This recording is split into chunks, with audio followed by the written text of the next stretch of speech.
Are you ready to wrap this up? Ready to wrap it up.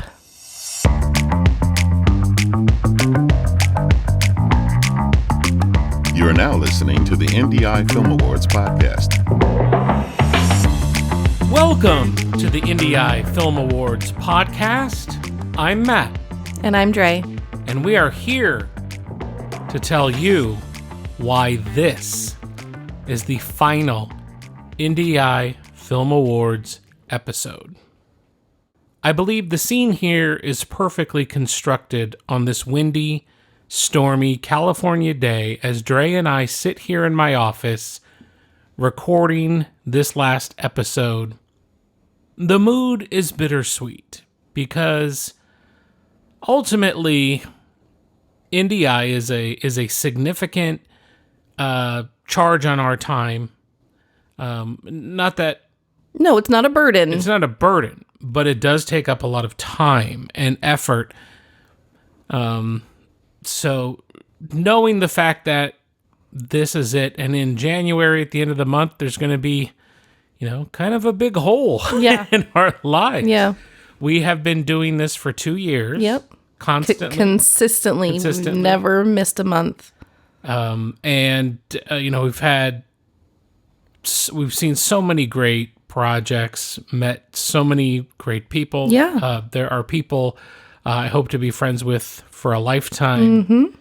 Mm-hmm. Have been able to cheer on other artists, and it's been a blessing. But let's talk about what's happened. This is not a choice we're making because we're tired or burned out or anything. No, we had big plans for 2023. We were very excited about the direction IndieEye was going, and you, as the listener, as the submitter, directors, actors, all of you, made it what it was. And it kept building and building and building. And our plans for 2023 were going to be fun. Like, just improving the YouTube channel, potentially doing some live streams as award events.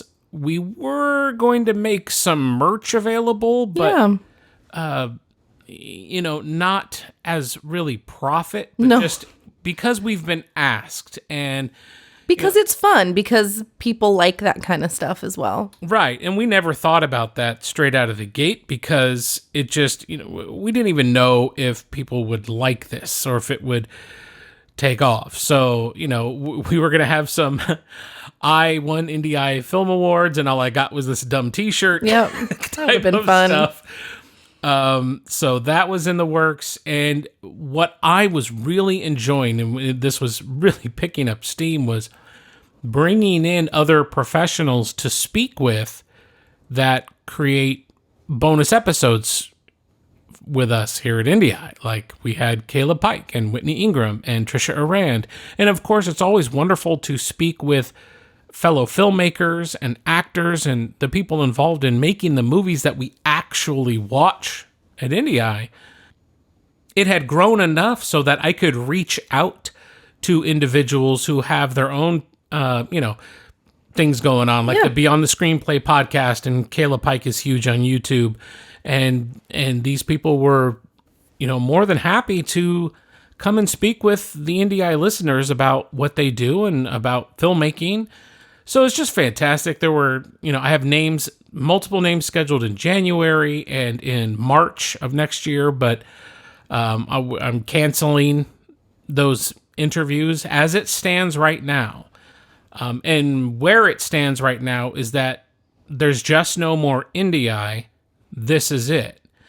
Does that mean there's no more IndieEye ever? I can't say that. I can't predict the future, and we'll be monitoring the environment going forward. And so let me just get right to, even though I've talked about a bunch, but let me get right to what happened. So at the end of last month, I was posting something about IndieEye somewhere. I think I was doing a story on Instagram, and I wanted to grab a public link for the FilmFreeway festival page for IndieEye.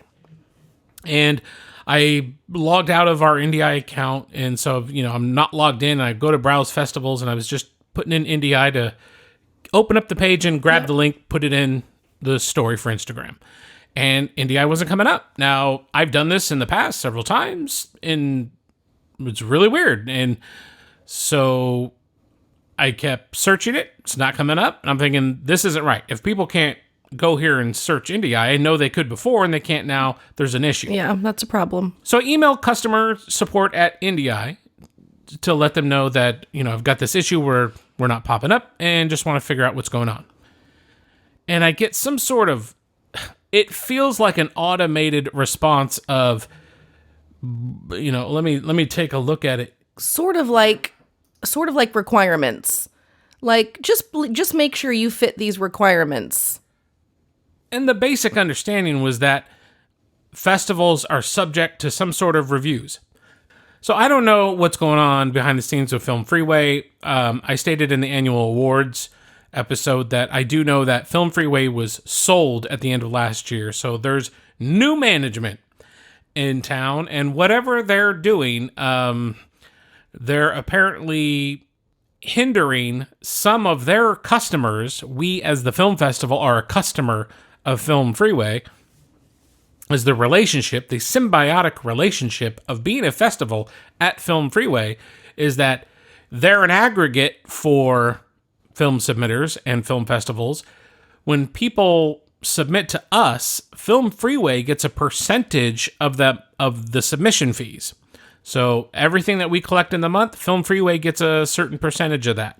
And it's not much. It was very tolerable. I'm actually surprised that this isn't just paired to them needing to raise their percentage and collect more fees. But it wasn't that at all. So they're taking our fees. We're hosted there at FilmFreeway, and we're listed as a film festival that people can find. And, you can filter online film festivals that are looking for horrors or short comedies, whatever it is. There's also, how to work. If you're listening to this podcast, you know how FilmFreeway works. And then I believe, when it gets into, the last week of deadlines, you can go in there at any given day, and it will show you, here are the festivals that have deadlines ending today. Mm-hmm. So kind of in that last week, we always received a surge of submissions because we were being made visible to people who were just kind of surfing their options on FilmFreeway. And in addition, if you as a submitter, if you have a project and you're paying for some sort of advertising on FilmFreeway where your film is shared with festivals on a dashboard that you can't see as a filmmaker, but us as a film festival, we have a dashboard, and every day there's a new selection of films that have been not shown to us, but previewed. Right. And then you can reach out to those festivals, offer them discount codes or invitations to submit to your film festival. So pretty much what we count on for visibility, which has worked because it's just Dre and I. Mm-hmm. We can't handle 300 submissions a month. That would be impossible. So we were just at about the tolerable level with just being public on FilmFreeway and sometimes offering discounts for films. So that was working. Instagram was working. And there are some groups on Facebook where I would post podcast links to, or, a temporary discount code of, get 25% off if you submit before the end of the weekend, something like that. And that's pretty much how we generated the interest. So, I worked Instagram a lot, and that was really the only other thing, but we kind of depend on FilmFreeway to show us as a public film festival. Yeah. Well, according to this email, it's saying they've determined they're going to make us a non-public festival. Well, that does us no good. What good is it if people can't find us? That means they would have to have known about us, because you can still use our URL. You would need a direct link to get to IndieEye. So essentially, we would only be fishing in our own pond, and we don't have access to the river that feeds the pond. Correct. Or, we'd have to go out and market on our own, which, we just can't. We don't have time for that. We're both working we're actually both working 2 full-time jobs, so at least the equivalent of. And I have an additional responsibility starting in January of 2023. Yep. Which was already, I was thinking, I don't know how I'm going to put that on my plate and do IndieEye well. Right. That was already a concern. So we just had to make, well, let me continue. We're going to publish these emails at the website. If you go to IndieEye what is it? Who are we? IndieEyeFilmAwards.com. We will have a page there. We're just going to go ahead and, I don't know, maybe we could just put this on the front page. Sure, why not? Yeah, we haven't done that yet. I'm actually, right now we're recording on Saturday the 10th, and I'm still in the process of editing the annual awards episode, and I'm adding some visuals and some things to that to make it a little bit more lively. Like, I've always wanted to do that, but I've never had the time, but I figured this is our last awards episode. I'm going to take a little bit of time, and I'm not, it's nothing major, but it's just a little bit more of what I wanted the YouTube presentation of IndieEye to be. Right. So I'm still working on that, and I have no notes for this at all, but if you go to IndieEyeFilmAwards.com, we will have the emails published so that you can see the exact thread between myself and the customer support where I said, hey, I think we have a problem. We can't be found. They say, yeah, you're non-public anymore. And I'm going, oh, well, there must be some sort of misunderstanding here. We're an active film festival, and as they asked, I provided screenshots of the festival, of Instagram, of YouTube. I showed all the YouTube videos, the Spotify links, the reviews, the wonderful reviews you have all left for us. On their own site. On their own site. I'm thinking, just whatever they did, there was probably a blanket clearing of certain festivals, and we could get this fixed. And still I get this, really crappy reply, in my opinion.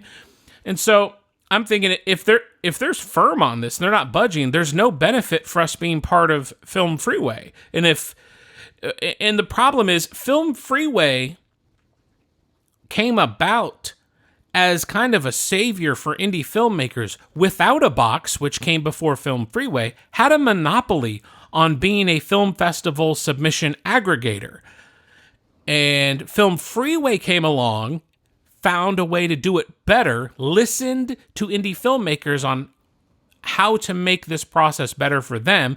They did it. They streamlined it. It's beautiful. And then FilmFreeway put Without a Box right out of business. Well, now FilmFreeway's the monopoly. They're acting like it.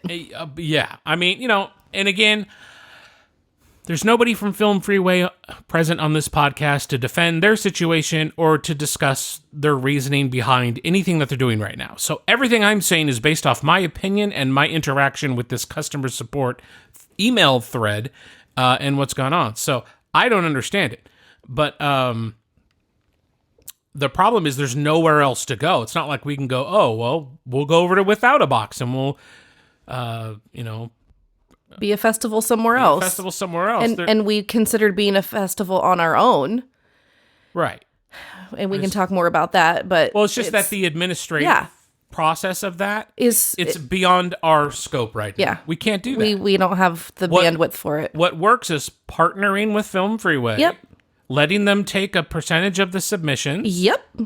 And we go about our business. I mean, it's passive income for FilmFreeway. I don't understand. Yeah, it's very odd why they would give up the money. Right. I realize it's pennies, in comparison to probably some of the bigger festivals that might be bringing in. Oh, sure.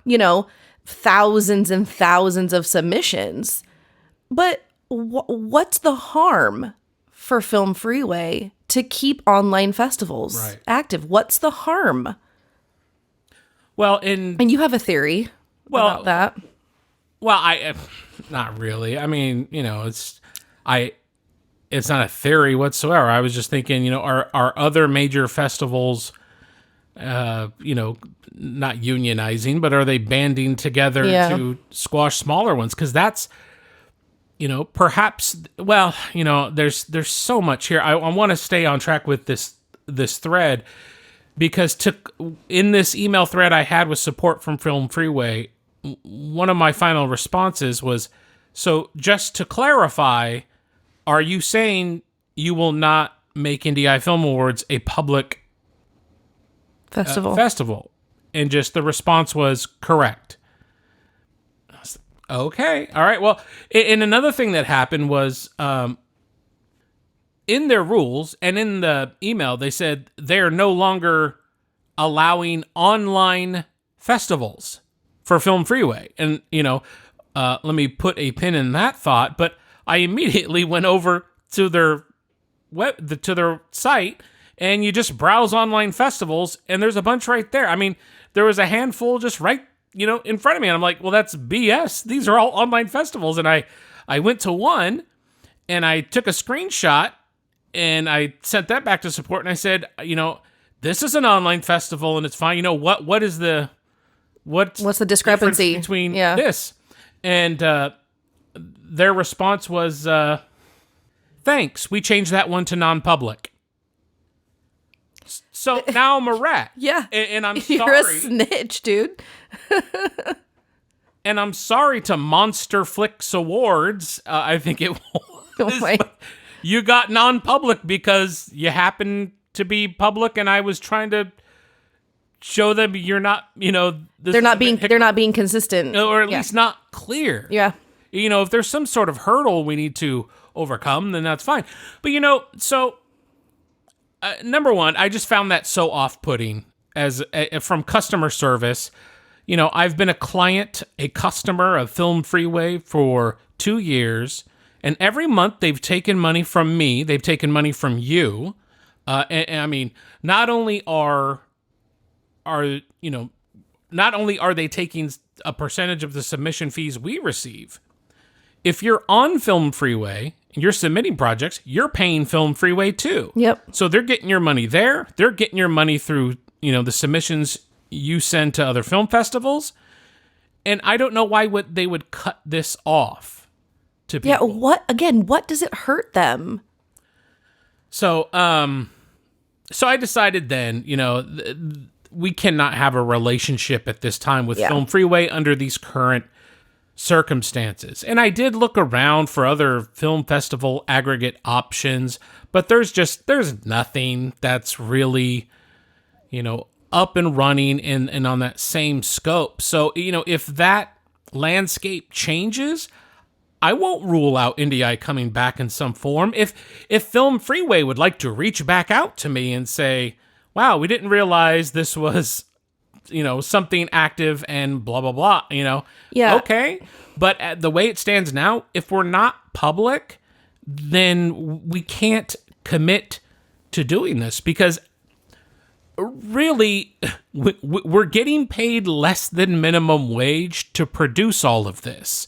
It takes a significant amount of time to watch everything, to make notes, discuss, bring your, just manage the media of copying posters and putting links in and changing the website and recording the podcast and then editing that, uploading that, putting all the metadata in, descriptions, blah, blah, blah. That takes time. And that's great. That's what we were here for. But now if you're going to tell me maybe we'll get 50% of submissions that we got before, no, thank you. We can't. We just financially, it would be silly of us to do that.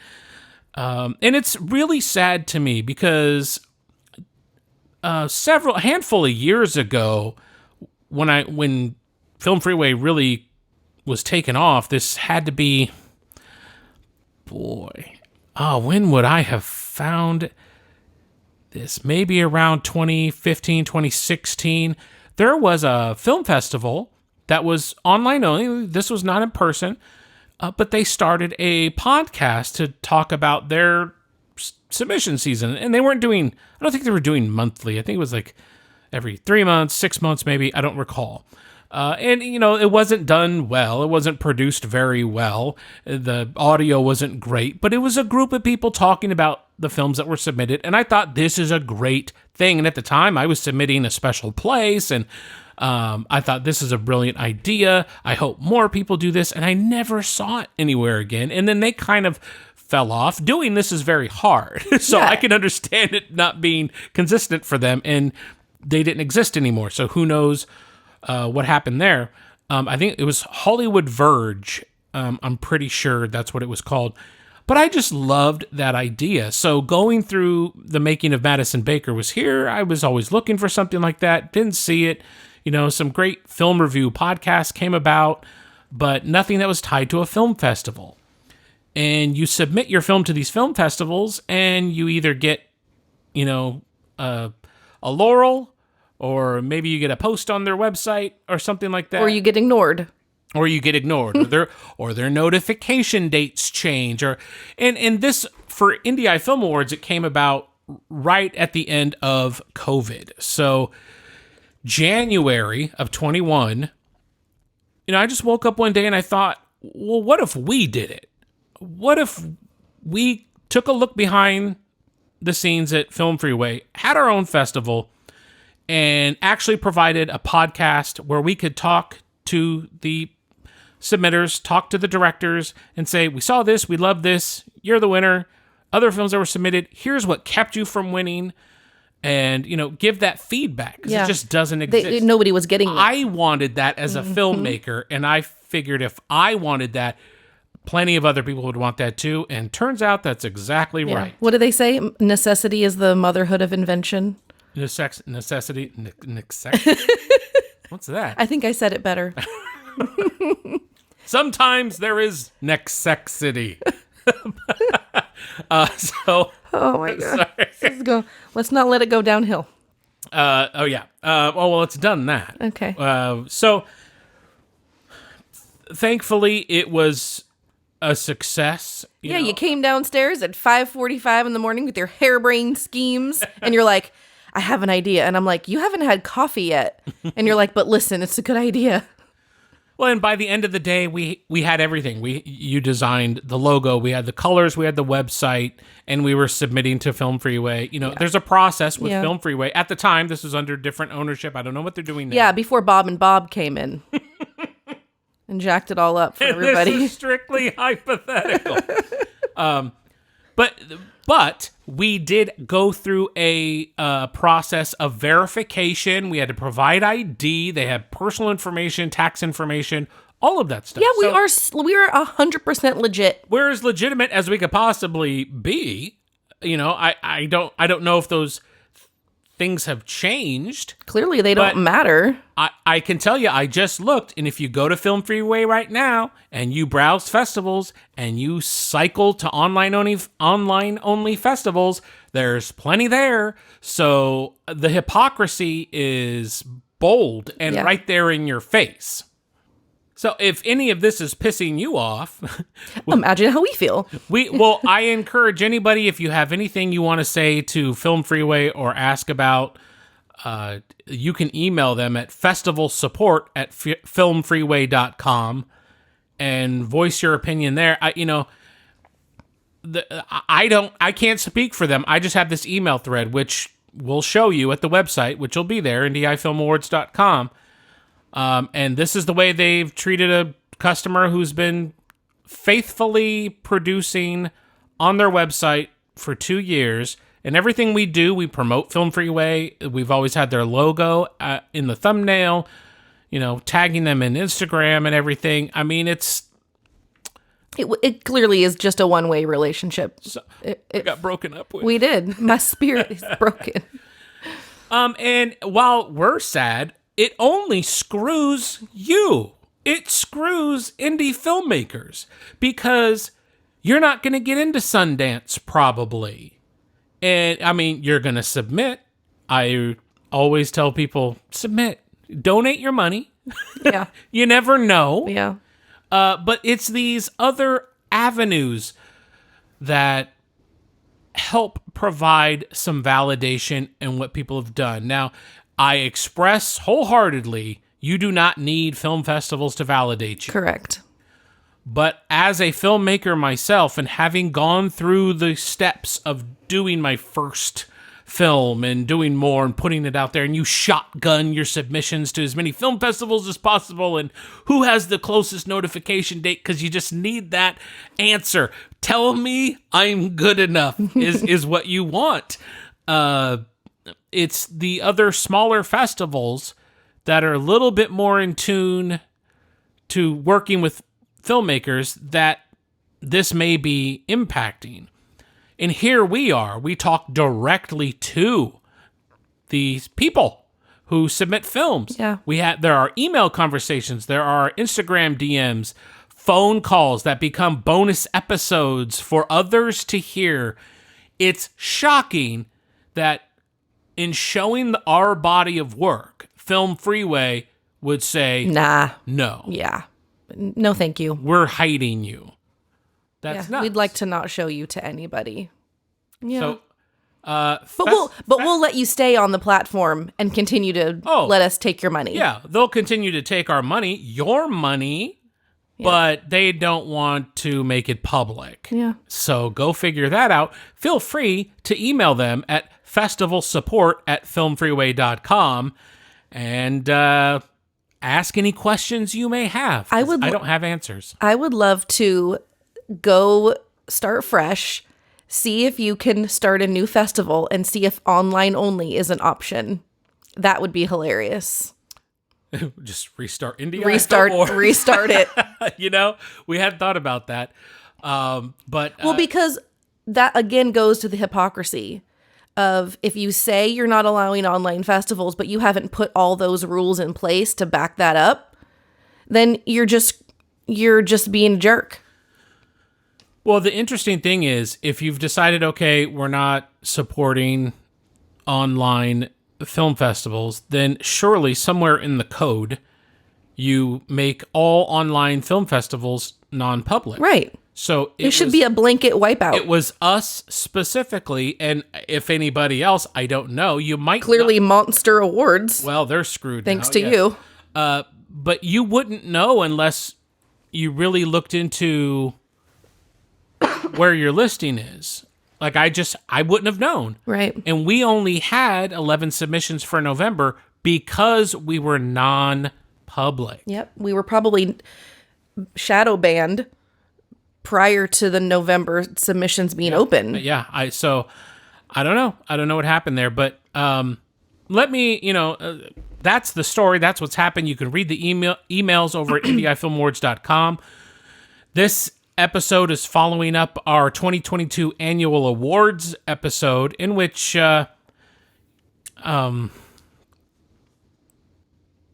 stands as our final awards episode until further notice. Now, please feel free to remain to follow us on Instagram, because if something changes, we'll notify any followers on Instagram. We'll update the website accordingly. But I don't see that anytime in the near future. The podcasts will stay where they are. We're not taking them off the platforms. We'll still be on YouTube.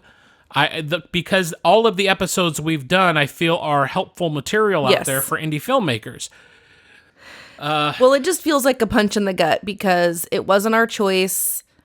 We would have loved to have, decided when IndieEye was done. We liked where it was going, but we have to also kind of be thankful about potentially this door being closed and what other things might be in our future.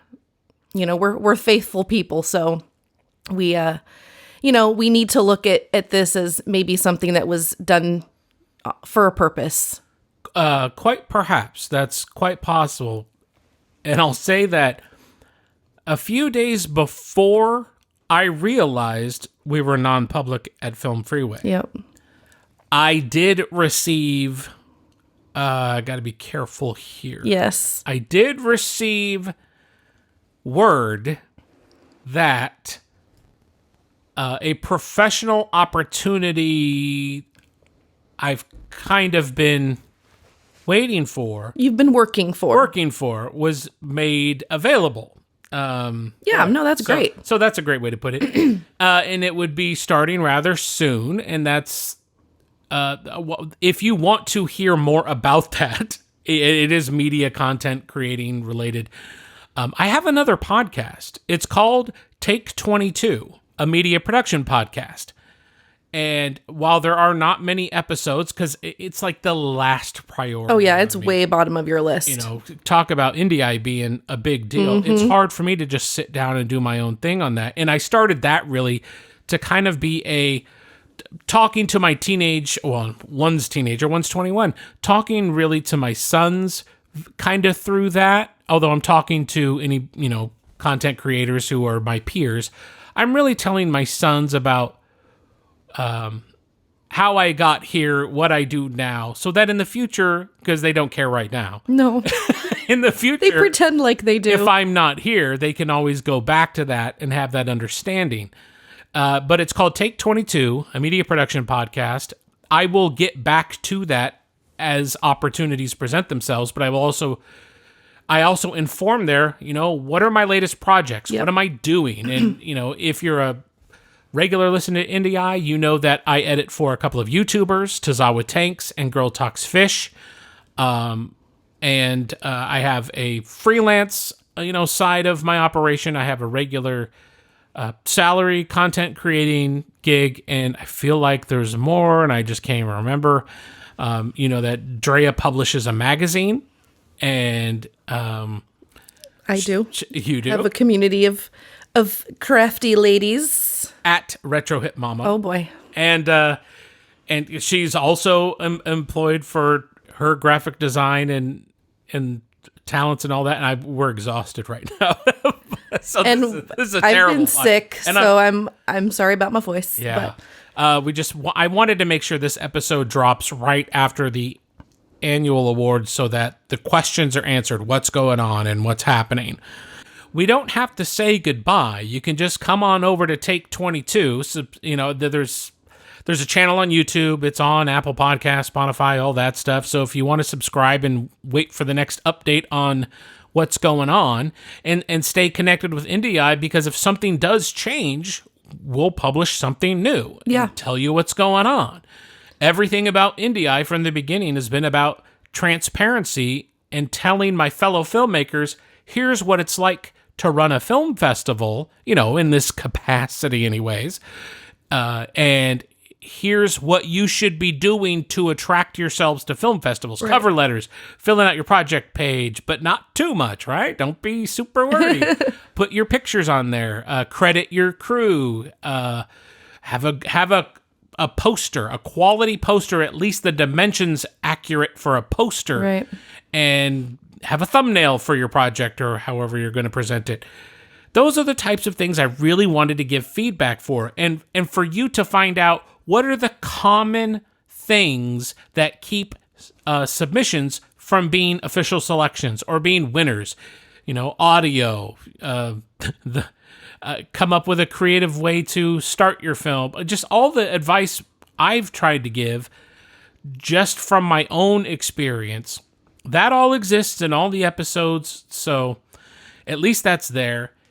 It's been an absolute honor to be welcomed every month the way we have been by fellow filmmakers out there and be appreciated. Our most recent bonus episode with Trisha Aran from Beyond the Screenplay is available. She gives some great story advice, writing advice. She talks about working with Beyond the Screenplay, her journey. She provides screenplay coverage for writers, which I recommend because at the end of that podcast, she breaks down my film, Madison Baker Was Here, and tells me how I could have made that better. Yep. That was done so that people can have an example of taking a screenplay coverage professional's notes. And maybe you agree with what they say. Maybe you disagree. Maybe there's a little bit of both. I mean, there was that when I first made the movie. But in my conversation with Trisha, she blew me away with suggestions in her coverage. And it just made me want to rewrite the film and make it a better film. So that exists. So these helpful tidbits are still out there. Yep. Take advantage. And you can hear from fellow filmmakers. And if we could ever get back to doing this on a regular basis in the future, we will. And thank you, everyone, for your wonderful reviews at Film Freeway. We saw them. We appreciate them. They kept us motivated. They kept us inspired. They kept us coming back at the end of every month when we were dog tired and we're rushing to meet the deadline, because we never once lied about our notification date. Nope. We always had the event on the day of or earlier than promised. And those are the type of commitments that were important to me, because those are the types of things that some of these other festivals screw you on. Yeah. So you're waiting all day. It's the notification day. What happened? And you don't hear anything. And days go by and you're like, what's going on? Well, we're the type of people that do what we talk about, not talk about what we're going to do. So we wanted to make that commitment to you consistently so that you didn't get the rug pulled out from under you. You weren't waiting. And we just, as creative people, understand that's no fun. Right. And I'm very proud that we were able to do that and provide, hopefully a positive experience for the majority of people who participated. Yeah, we've had really great interactions. Every time you share reviews with me, I'm like, wow, that's so kind. Even if it's someone we gave negative criticism to or things they could have improved upon, I appreciated that they appreciated the feedback. And and those are the kind of people you want those people making more films. Yeah. And I hope if you're listening to this, I hope you're continuing to create, and I will be keeping my eye on all of you going forward. We may not have a podcast next month or in the next 6 months, I don't know, but I'll still be checking in on Instagram and seeing what you're doing. And there's clearly people that I've become friends with, and will certainly be in touch and maybe be involved in things professionally. And if there's a way we can come back stronger in the future, we absolutely will. But for now, because Film Freeway has decided to make, as they say, online-only festivals non-public, which they lie about because there's online-only festivals available now at Film Freeway.